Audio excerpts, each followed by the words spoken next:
பசும்பொன் முத்துராமலிங்க தேவர் தூய்மையான ஒரு அரசியல்வாதி. அவரை போன்ற அரசியல்வாதிகளை இந்த உலகத்தில் எங்கும் பார்க்க முடியாது, எவனும் பார்க்க முடியாது, பார்த்திருக்கவும் முடியாது. அப்பேற்பட்ட நேர்மையான மனிதர். சொந்த சொத்துல இருக்கிற பசும்பொன் கிராமத்தினுடைய ஜமீன்தார் நிலத்தை அப்படியே அள்ளி விடுவார். பூரா விளைச்சல் முடிஞ்ச உடனே ஹார்வெஸ்டிங் குவிச்சுடுவார், கூறுவார், அள்ளிட்டு போங்கடான்னு போயிடுவார்.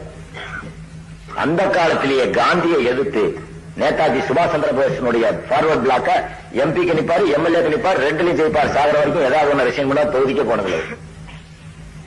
ஒரு ஹோட்டல் கடையில டேபிள் துடைச்சிட்டு இருந்த ஒரு ஆளை பார்த்தார். இங்க வா, நீ தான் நாளைக்கு எம்எல்ஏக்கு நிக்கணுங்கிறார்.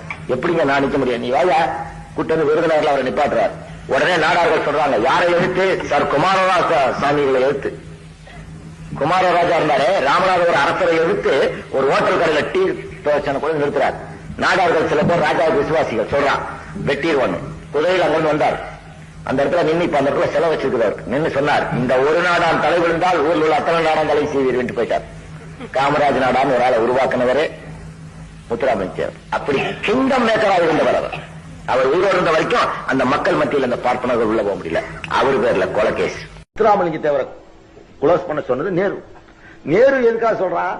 அந்த காலத்துல நேதாஜியோட போட்டியாளரா இவர் இருக்கார். காந்தியை இந்த நாடு மகாத்மான்னு நினைச்சுக்கிட்டு இருக்கான், பெரிய தெய்வம் நினைக்கும் போது காந்திய அயோக்கியத்தனம் தான் நடக்கும் சொல்லி காந்திக்கு தெய்வமா நினைக்கக்கூடிய அந்த காலகட்டத்தில் அரசியல் விழிப்புணர்வு, வெகுஜன சாதன தொடர்புகள், வாகன போக்குவரத்துகள், தொலைத்தொடர்புகள் இவைகளெல்லாம் குறைந்தபட்ச அளவில் இருக்கும் போது காந்தி இந்த இந்தியாவினுடைய மகானாக தந்தையாக போற்றப்படுகின்ற ஒரு கிளைமாக்ஸ்ல அவனை எதிர்த்து வெளியே வந்து ராமநாதபுரத்தில் ஃபார்வர்ட் பிளாக் ஆரம்பிக்கிறார் முத்துராமலிங்க தேவர். அவரை மக்கள் ஏத்துக்கிறான். அப்போ காந்தியை விட பெரிய ஞானி அவர்.